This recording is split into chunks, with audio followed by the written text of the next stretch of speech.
সকালবেলায় কাজ বাগাচ্ছি, সেই সময় পার্সেলওয়ালার ফোন। ম্যাডাম বাড়িতে আছেন? আপনার পার্সেল। অবশ্যই ম্যাডাম বাড়িতেই ছিল, তার জন্য বলে দিলাম হ্যাঁ বাড়িতে আছি। তো তিনি এসে পার্সেলটা আমাকে দিয়ে গেল। অনেক দিন থেকে ইচ্ছা ছিল, কারণ অনেকের ভিডিওতে দেখেছি এই বেড কাভারটা নিতে।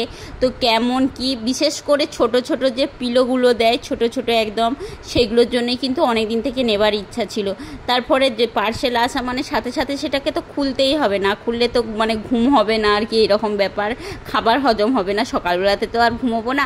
যাই হোক, কিউট কিউট পিলোগুলো কিন্তু বেশ সুন্দর ছিল, খুলে খুলে বার করে রাখছিলাম, দেখলাম। এরপরে মেন আর কি যেটা ভালো লাগে সব থেকে, এই পিলো কভারগুলো যেগুলো মানে ইউজ করি, সেই পিলো কভারগুলো কিন্তু ব্যাপক চেন সিস্টেম আর কিন্তু বেশ সুন্দর। আর তারপরে কিন্তু মেন বেডশিটটা অনেককে পাততে দেখেছি, আমি ভেবেছিলাম হয়তো পিওর কটন, তো বাট পিওর কটন না, কিছুটা রেয়ন টাইপের। তবে হ্যাঁ, কাপড়টা কিন্তু ভালো, খারাপ না।